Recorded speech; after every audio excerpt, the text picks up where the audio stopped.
찬양을 위해서 감사드립니다. 예수님께서 우리를 아무데나 어떤 것으로 인도하시든지 여러분 따라갈 마음이 있습니까? 아멘. 불평하지 않고 원망하지 않고 정말로 예수님께서 어디로 인도하시든지 갈 수 있겠습니까? 아멘. 예수님은 절대로 우리를 나쁜 곳으로 인도하시지 않고 꼭 필요한 곳으로 인도하신다는 것 생각하시고 주께서 어디로 인도하시든지 예수님의 그 뜻을 생각하며 받들어 순종하는 우리 모두가 되기를 간절히 바랍니다.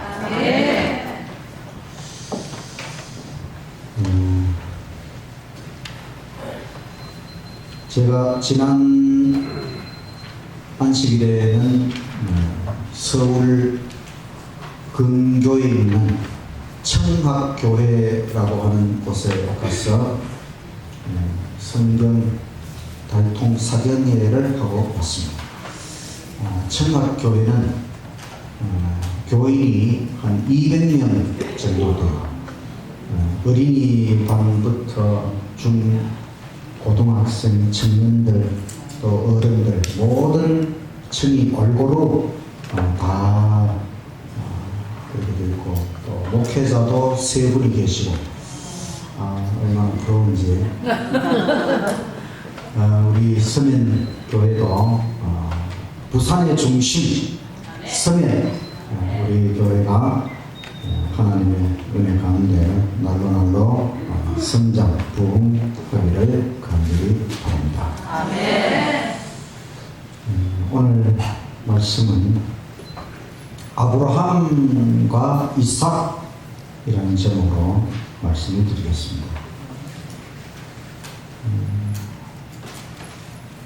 여러분 베드로 총서 읽고 계십니까? 네. 다 대답하셨죠? 네. 혹시 읽고는 싶은데 책이 없으신 분은 제게 말씀하시면 제가 드리도록 하겠습니다. 1년 동안 제가 이 주제를 가지고 설교를 하기 때문에 여러분이 그 책을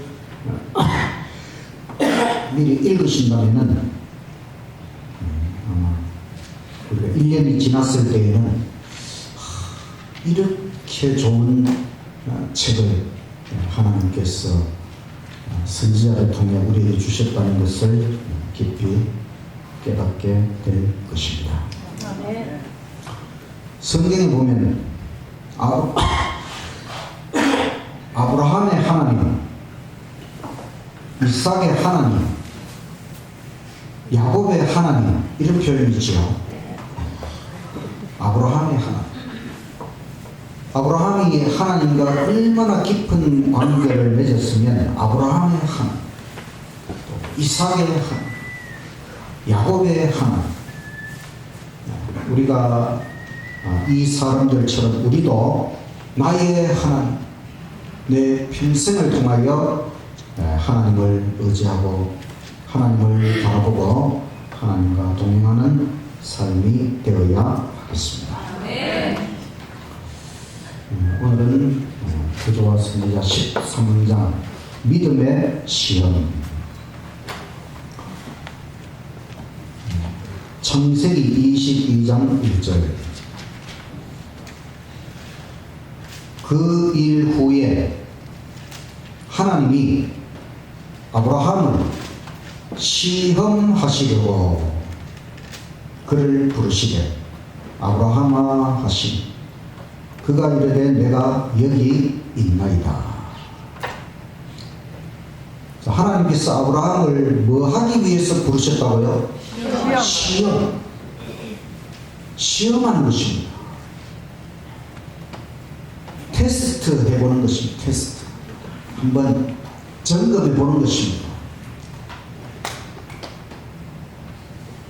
2절 여호와께서 이르시되 너의 아들 너의 사랑하는 독자 이삭을 데리고 모리아 땅으로 가서 내가 너에게 일러준 한 산 거기서 그를 번제로 드리라.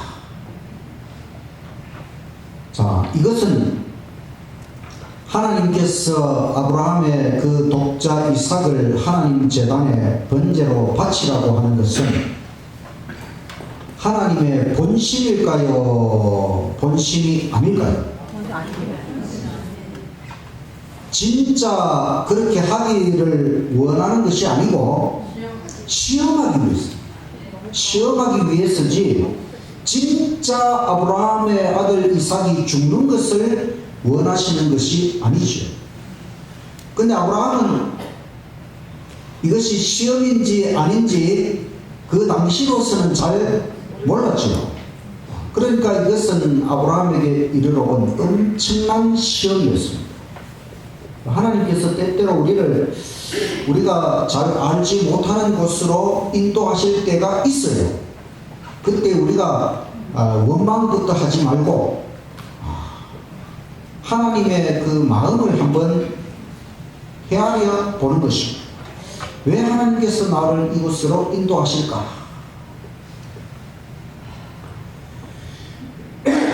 아브라함과 사라가 큰 실수를 했어요. 그것은 뭐냐 하면 하나님께서 아브라함에게 많은 후손을 주시겠다고 약속하셨지만 좀 시간이 지나가도 후손이 아기가 생기지 않는 것입니다. 그래서 이 아브라함과 사라가 여종 하갈을 취해서 자녀를 생산했어요. 이것은 큰 실수입니다. 하나님께서 약속하셨으면 언젠가는 이루어 주십니다. 그런데 기다리는 일에 실패를 했어요. 결국은 뼈아픈 결과 이 하갈과 그 낳은 아들 이스마엘을 떠나 보내야만 했다는 것입니다. 그래서 이런 실수가 없었다면 이런 뼈아픈 결과도 당하지 않았을 텐데, 아브라함을 가장 높은 표준에 도달시키고자 최고 시험을 주셨다. 가장 높은 표준. 하나님께서는 우리에게 바라시는 것이 있어요. 표준이 있습니다. 근데 아브라함에게는 가장 높은 표준, 거기에 도달시키고자 최고의 시험을 주셨다는 것입니다.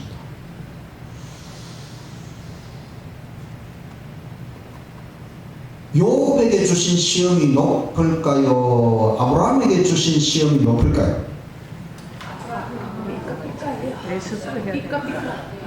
요업은 7남 3녀가 다 죽었어요. 그렇죠. 요업에게 온 시험은 요업이 생각할 겨를도 없이 하루아침에 재산을 다 잃었고 하루아침에 7남 3녀가 죽었어요. 근데 이것은 어떤 면에서 요업이 그렇게 한 것이 아니고 알지 못할 어떤 사고로 인해서 그렇게 된 것이지요. 그러나 아브라함에게는 비록 한 사람이지만 그건 자기의 독자, 자기에게 있어서 전부라고 할 수 있는 그 아들을 하나님 제단에 바치라. 자기가 그 이삭을 죽여야 되는 것입니다. 그래서 이것은 주어진 최고의 시험. 20살이 된 이삭을 자기 손으로 죽여서 번제로 드려라. 아브라함이 이 정말일까? 이 하나님 왜 나에게 이런 명령을 하시는가? 이 정말일까? 혹시 내가 뭐 잘못 들은 것은 아닐까? 그러면서 간절한 기도를 하나님 앞에 드렸습니다. 그 다음에 이제 이삭의 방으로 가서 보니까 이삭은 아무것도 모르고 그냥 잠을 쿨쿨 자고 있는 것입니다.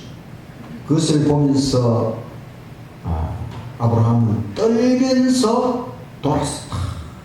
떨면서 돌았다. 이제 이튿날 아브라함은 이삭과 함께 모리아 산을 향하여 걸어갔습니다. 아브라함이 살던 곳으로부터 3일 정도 걸어가야만 하는 먼 거리, 모리아산. 하루 종일 걸어갔습니다.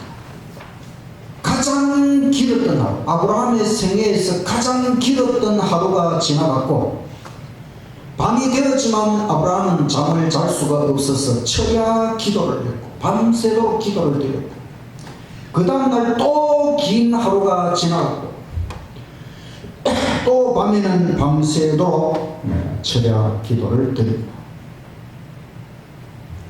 드디어 산을 향하여 올라갑니다. 아브라함이 대머리입니까?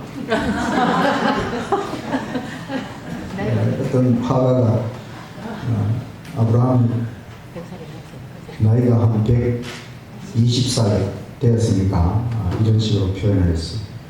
아브라함은 칼을 들고 그 다음에 불, 옛날에는 뭐 성냥이나 라이터 이런 게 없기 때문에 불씨를 가져갔습니다. 그 다음에 이삭은 그 번제에 쓸 나무 등짐을 지고 모리아 산 정상을 향해 올라가는 것입니다. 이게 정상에 도착해서 아브라함은 떨리는 음성으로 하나님의 명령을 이삭에게 알렸습니다. 여기 왔어야.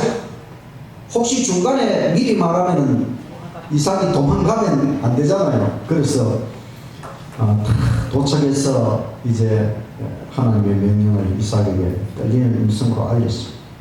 근데 이삭은 저항하지 않고 아버지를 미치고 도망가지 않고 자원해서 순종하는 것입니다.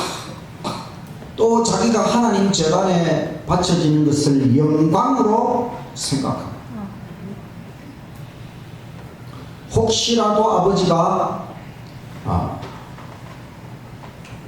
좀 그 마음이 덜 아프도록 하기 위해서 최선을 다해서 이삭은 자기가 하나님 제단에 바쳐지는 것에 대해서 영광으로 생각합니다. 이 아버지와 아들이 마지막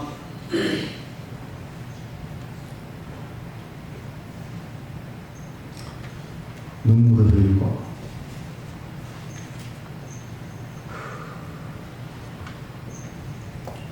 마지막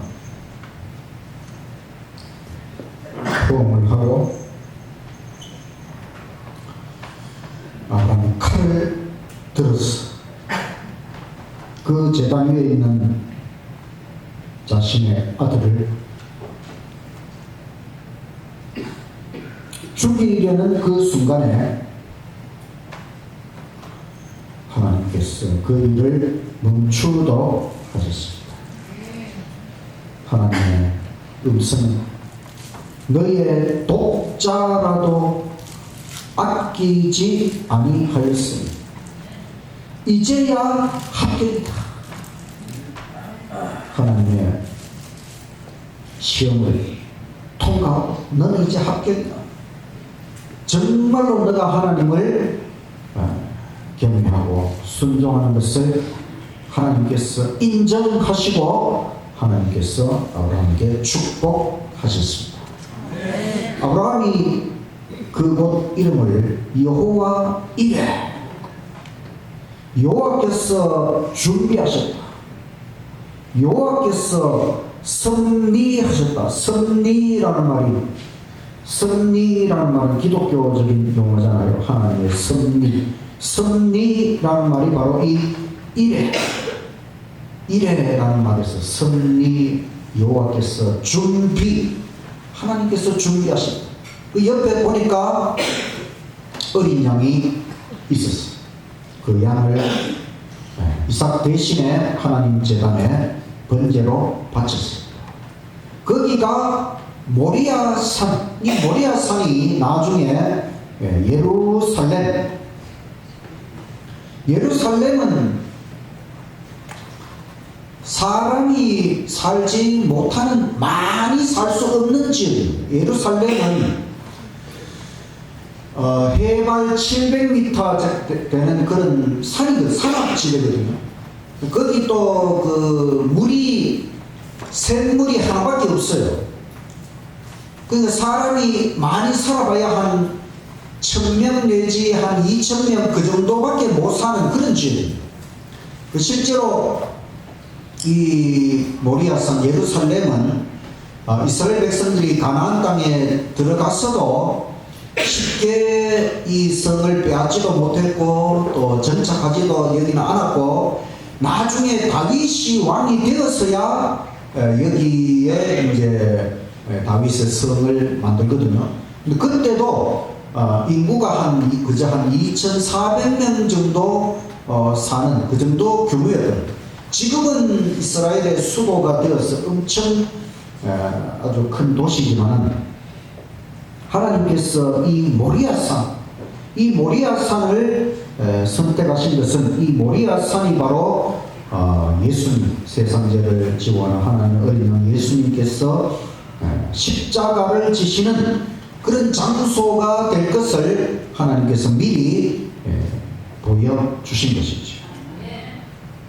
복음의 실제, 예수 그리스도 십자가의 복음의 실제를 보여주신 것이죠. 이 사건을 통해 하늘의 천사들과 또 우주에 타락하지 않은 많은 거민들에게까지도 하나님께서 이 지구를 구원하기 위해 바로 이 예수님을 이 땅에 보내시고, 예루살렘 모리아산에서 예수님이 십자가를 지신다고 하는 이와 같은 것들을 좀 더 생생하게 느낄 수 있도록 아브라함에게 이런 시험을 주신 것입니다. 이삭 대신 번제로 드려진 어린 양은 하나님의 아들 그리스도를 표상하는 것입니다. 하늘 아버지께서 자기 아들을 아끼지 않으시고 내어 주셨다는 것입니다. 아브라함이 자기 독자를 아끼지 않고 하나님 앞에 바치려고 했던 것처럼, 아브라함이 느꼈던 그 고통, 그 자신의 아들을 죽여야 하는 그 고통이 사실은 하늘 아버지의 고통, 독생자 예수님을 이 땅에 보내시고 십자가에서 우리 대신 예수님을 죽여야 하는 그 하늘 아버지의 고통을 느껴볼 수 있도록 아브라함에게 그런 시험을 주셨고, 또 우리는 그 아브라함의 그 장면을 통해서 하나님의 마음, 하나님께서 우리를 구원하기 위해 어떤 희생과 고통을 당하셨는가 하는 것을 생각해 볼 수 있는 것입니다. 이 사건을 통해 구속 사업의 신비 위에 빛이 비쳤다. 천사들도 더 깊이 깨달았습니다. 구속의 경륜, 지구의 구원을 위해 예수님께서 이 땅에 오셔서 죽으신다는 이 구원의 계획을 하늘의 천사들도 사실은 깊이 깨닫지 못하고 있었지만은, 이 아브라함의 사건을 통해 하늘의 천사들은 더 깊이 깨달았다는 것입니다. 더 나아가서 아브라함의 불완전한 믿음, 지금까지 아브라함이 몇 가지 실수도 하고 뭐 그렇게 했잖아요. 거기에 대하여 사탄이 하나님 앞에 고소하기를, 하나님 왜 아브라함에게 자꾸 복을 주십니까? 아브라함이 이렇게 실수하고 이렇게 잘못하고 이렇게 죄를 저질렀는데 하나님 복 주는 것은 안 됩니다. 이렇게 자꾸 고소했습니다.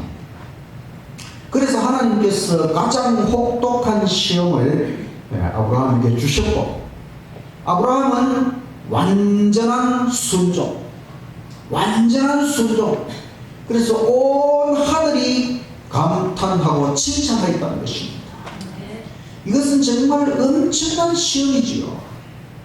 아담에게 주어진 시험하고는 비교할 수도 없는 것입니다. 이런 시험 속에서 아브라함이 완전히 순종했을 때에 모든 하늘의 존재들이 감탄하고 칭찬하고 이제는 사탄이 더 이상 하나님 앞에서 아브라함을 고소할 수 없게 된 것입니다. 성도 여러분, 하나님께서 우리에게 복 주시기를 원하십니다. 근데 혹시 우리가 잘못하는데 하나님이 복을 주시려고 하면 사탄이 자꾸 옆에서 찝쩍거리겠죠. 그러나 우리가 하나님 앞에 온전히 순종하고 하나님 앞에 나아간다면 하나님께서 우리에게 마음껏 축복하실 수 있다는 것을 생각하고 우리도 아브라함처럼 하나님께 완전한 순종의 자세로 나아가게 되기를 간절히 바랍니다. 아멘. 14장은 소돔의 멸망. 소돔은 누가 살던 곳이지요? 롯. 어제 저녁 설교에서 말씀드렸습니다. 아브라함과 롯이 이제는 헤어져야 되는데 롯은 소돔 그 골짜기를 선택해서 갔습니다. 그런데 소돔이 너무 타락해서 멸망당하게 되었습니다. 창세기 19장 29절 하나님이 그 지역의 성을 멸하실 때 곧 롯이 거주하는 성을 엎으실 때에 하나님이 아브라함을 생각하사 롯을 그 엎으시는 중에서 내보내셨다. 롯은 누구 때문에 지금 구원받는 것입니까? 아브라함 때문에. 아브라함 때문에. 우리는 누구 때문에 구원받습니까? 우리를 예수님께로 인도하신 분들, 물론 예수님 때문이고 또 우리를 예수님께로 인도한 아브라함 때문에 롯이 구원을 받습니다. 롯이 선택한 소돔은 부요했고 부요는 사치와 교만을 낳았다. 풍부한 재물과 여가는 쾌락과 유욕의 방종에 빠지게 하였다. 가장 큰 저주가 뭐냐면 게으름입니다. 게으름이 가장 큰 저주인데 그 게으름에 이어서 악습과 범죄가 뒤따른다. 사탄은 한가한 사람들에게서 가장 큰 성공을 거둔다. 심판의 천사들이 지금 가까이 다가왔지만은 소돔은 그 심판은 생각지도 않고 향락을 꿈꿨다. 근데 롯은 손님들을 후대하였고 그로 말미암아 구원을 받았다. 손님을 잘 대접하는 것은 참 좋은 일입니다. 소돔의 폭도들은 롯에게 찾아와 손님들을 내놓으라고 하였다. 지금 이 하늘의 천사들이 소돔성을 심판하기 위해서 사람으로 남자로 변장을 하고 롯에게 왔습니다. 근데 이 소돔 사람들이 와서 그 너 집에 온 그 손님들 좀 내놔라. 이거 뭐냐면 이 소돔 사람들은 동성연애자들이었다. 손님들과 동성연애를 할 목적으로 지금 이 롯에게 찾아온 그 손님들을 내놓으라고 하는 것입니다. 그래서 천사들이 그 롯을 그 사람들로부터 끌어들이고 그 다음에 그 폭도들의 눈을 어둡게 해버렸습니다.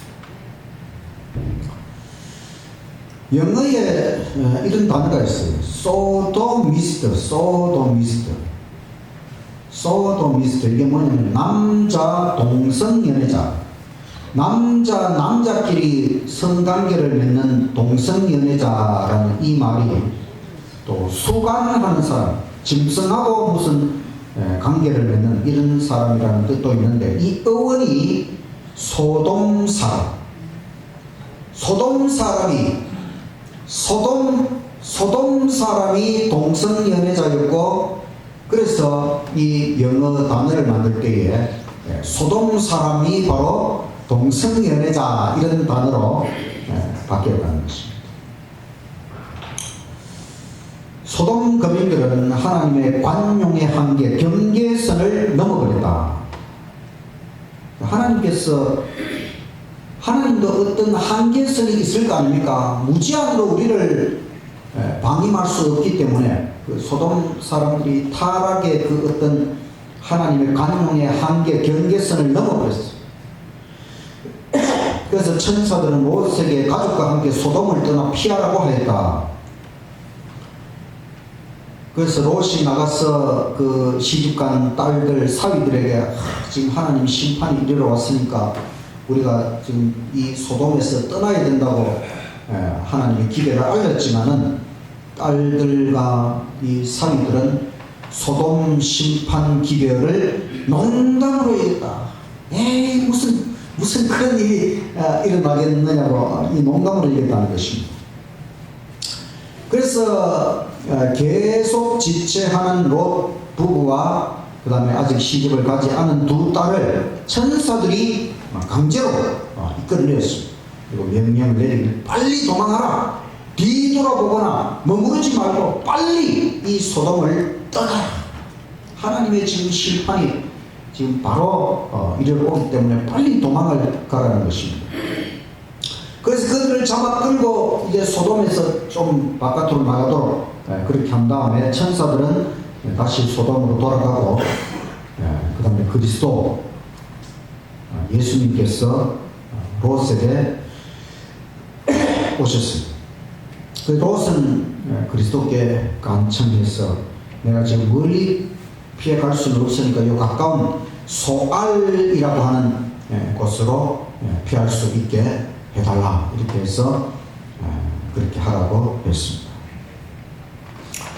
그런데 롯의 아내는 피신 중에 소돔을 뒤돌아보았으므로 소금 기둥이 되었다. 지금 빨리 도망가라, 뒤돌아보지도 말고 무조건 빨리 달려서 도망가라고 했는데, 롯의 아내가 뒤를 돌아보았으므로 소금 기둥이 되었다.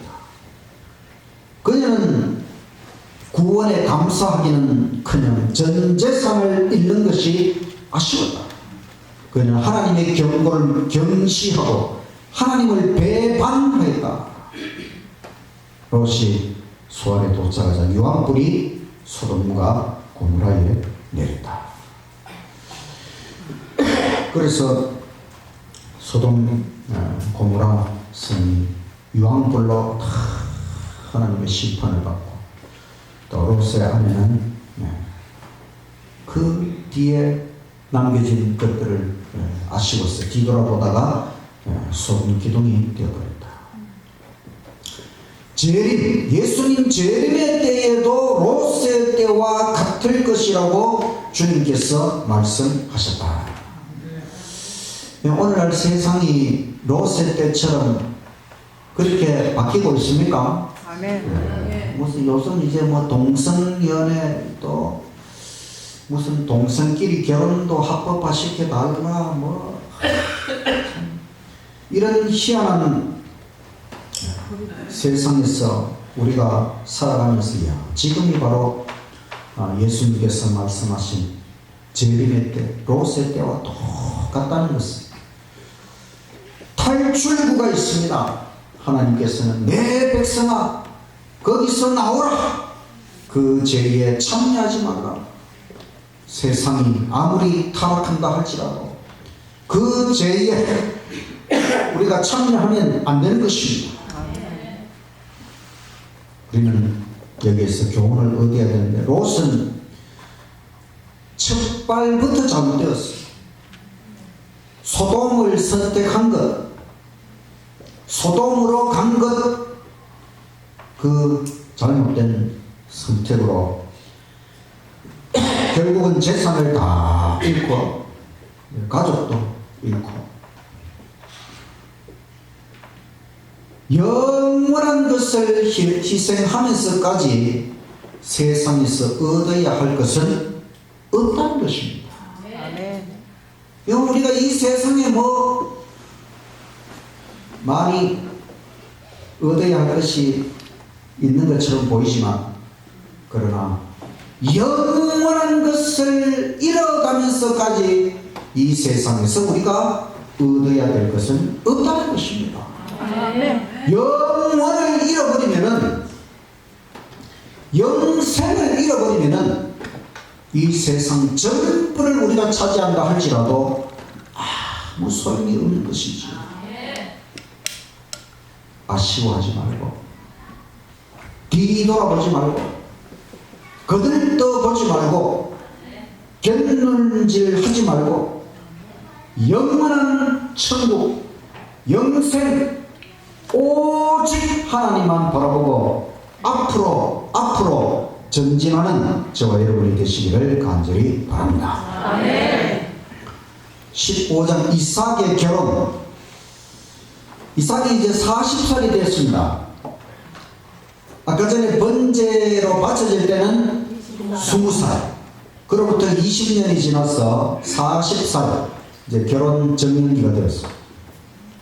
이삭의 품성은 아브라함 아버지를 닮아서 믿음, 순종, 온순. 아브라함은 이삭의 신앙 유지를 위해 결혼을 신중하게 생각했습니다. 여호와 신앙을 함께 유지할 수 있는 처녀를 선택하기로 계획했습니다. 그래서 이 처녀 선택을 위임받은 아브라함의 종, 이 아브라함의 종이 하란으로 갔어요. 하란에 도착한, 하란은 그 아브라함의 그 친척들이 있는 곳이잖아요. 그래서 하란에 도착한 아브라함의 종은 먼저 간절히 기도를 드렸습니다. 이런 처녀를 만나게 해주십시오. 친절하고 대접을 잘하고 예의가 있는 이 이삭을 위해서, 아브라함을 위해서 이런 처녀를 하나님 꼭 만나게 해주십시오. 이렇게 기도를 드렸는데 즉시 기도 응답이 이르러 왔습니다. 창세기 24장 12절에 그가 이르되 우리 주인 아브라함의 하나님 여호와여, 원하건대 오늘 나에게 순조롭게 만나게 하사 내 주인 아브라함에게 은혜를 베푸시옵소서. 15절 말을 마치기도 전에 리브가가 물동이를 어깨에 메고 나오니 그는 아브라함의 동생 나홀의 아내 밀가의 아들 부드엘의 소생이라. 그 소녀는 보기에 심히 아리답고 지금까지 남자가 가까이 하지 아니한 처녀더라. 그가 우물로 내려가서 물을 그 물동이에 채워가지고 올라오는지라.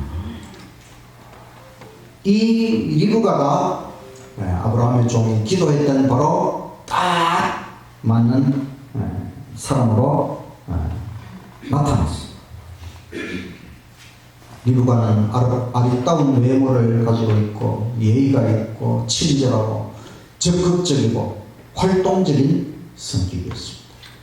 그래서 이 아브라함의 종 엘리에셀은 이제 자초지종, 내가 왜 여기 왔고 또 기도했고, 그래서 이 리브가를 만나도록 하나님께서 섭리하셨다는 것을 가족들에게 다 설명을 했어요.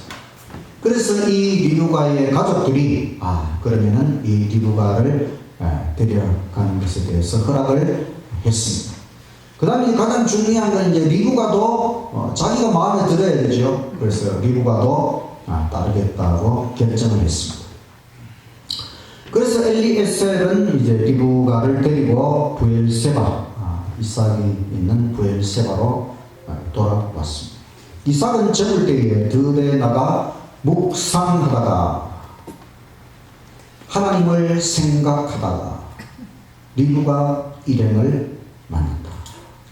이삭은 이브가 결혼하고 또 사랑하고 행복하게 잘 살았습니다. 결혼의 원칙이 있을까요? 성경은 우리에게 원칙, 모든 일에 원칙이 있다는 것을 말씀합니다. 결혼에도 원칙이 있습니다. 결혼의 원칙은 대단히 중요하다. 참 신을 섬기는 자, 다른 신을 섬기는 자의 통하는 많은 문제가 있다.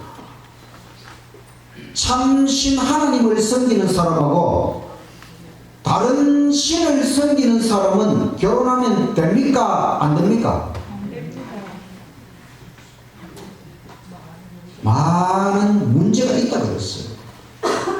이스마엘이 그런 결혼을 해서 실패를 했고 롯이 바로 그런 결혼을 해서 실패를 했고 신자와 불신자는 취미, 경향, 목적에 있어서 근본적인 차이가 있다는 것입니다. 여러분 저하고 제 집사람하고 잘 맞을 것 같습니까? 잘 안 맞을 것 같습니다. 찰떡이에요.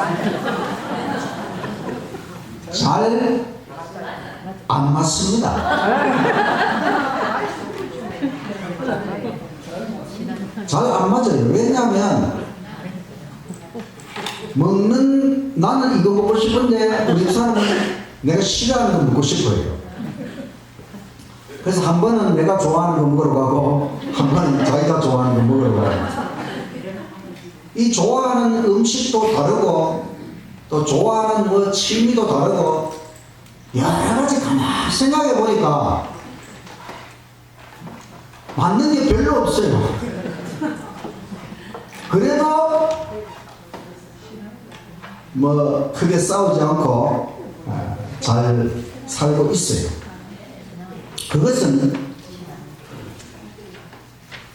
근본적인 차이는 없기 때문입니다. 우리는 하나님을 믿는 사람끼리 만났기 때문에 신자와 신자는 취미나 경향, 목적에 있어서 근본적인 차이는 없는 것입니다. 그래서 근본적인 차이, 하나님을 향한 이 믿음, 이 근본적인 차이는 없기 때문에, 같기 때문에 나름대로 잘 살아가는 것 같아요. 그래서 성경은 그리스도인과 불신자의 결혼을 금지하는 것입니다. 왜냐하면 근본적인 차이가 있는데 이건 결혼은 한 몸이 되는 것인데 하나가 되는 것입니다. 하나님이 삼위일체인 것처럼 부부는 이위일체가 되는 것입니다. 한 몸이 되는 것입니다. 그런데 근본적인 차이가 있으면 하나가 될 수가 없죠. 잘못된 결혼은 후회를 낳고 괴로운 멍에가 될 것이고 불행하고 영생의 소망을 파멸한다고 하는 것입니다. 결혼을 잘 하려면 경험자의 조언을 들어야 돼요. 무조건 이 결혼하려는 사람들은 뭐 경험자의 조언 거들떠 보지도 않고 그냥 자기들 좋으면 그냥 좋을 것처럼 생각하지만은 그렇지 않습니다. 경험자의 조언을 들어야 되고 성경의 지도를 받아야 되고 기도를 평상시보다 몇 배 더 하라고 그랬어요. 특별히 하나님 앞에서 이 결혼이 정말 복된 결혼이 될 수 있을까 깊이 생각을 해야 돼요. 부모는 자녀를 교육할 때에 아들은 좋은 신랑으로 만들어야 되고 딸은 좋은 신부로 만들어야 되는 것입니다. 가정에 햇빛이 가득 차게 하라. 여러분 가정에 햇빛이 잘 됩니까? 이 햇빛이라고 하는 것은 밝음, 진짜 햇빛도 중요하지만은 햇빛, 가정에 사랑이 충만한 가정, 어둠이 없고 항상 밝은 그런 사랑이 충만한 가정이 되도록 감정적이고 충동적인 사랑이 아니라 고상하고 거룩한 원칙적인 사랑. 사랑은 감정적이고 충동적인 게 그게 진짜 사랑이 아닙니다. 성경이 말하는 사랑은 항상 원칙, 법칙, 법과 같은 것입니다. 사랑은 우리가 항상 사랑해야 하는 것입니다. 법이기 때문에 그 고상하고 거룩한 사랑은 그 법칙을 가정에서부터 배우도록 부모가 그 사랑의 고상한 사랑의 그 모범을 보여줄 때에 자녀들이 그것을 배우고 또 그들이 그런 가정을 이루어갈 수가 있다. 여튼 여러분 이 이삭의 결혼에서 정말 중요한 교훈, 신자는 반드시 신자와 결혼하도록 이 원칙을 꼭 지키십시오. 정말 중요한 것입니다. 평생을 통해 너무너무 중요한 것이라고 하는 것 여러분 꼭 지키시고 복 받으시기를 간절히 바랍니다. 아브라함의 하나님, 이삭의 하나님, 아브라함이나 이삭이나 인생이 항상 평탄한 것은 아니었지만 그들이 항상 하나님만 바라보고 하나님만 의지하고 나아갔을 때에 그들의 인생은 복된 길을 갈 수 있었습니다. 우리 인생에서 이 광야 같은 세상, 제약 세상 우리가 살아가면서 많은 힘들고 어려운 일들도 있을 것이고 헤쳐나가야 할 고난과 핍박과 여러 가지 어려움들이 있을 것입니다.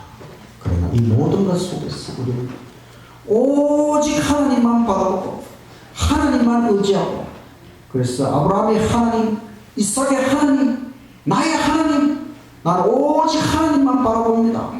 하나님만 의지하고 나아갑니다. 이런 마음으로 나아갈 때에 하나님께서 우리의 인생을 끝까지 인도하실 것이고 결국에 가서는 가장 최상의 복된 인생의 길로 인도하시는 것 믿으시고 주님과 날마다 동행하는 저와 여러분의 인생이 되시기를 간절히 바라면서 말씀을 마치겠습니다.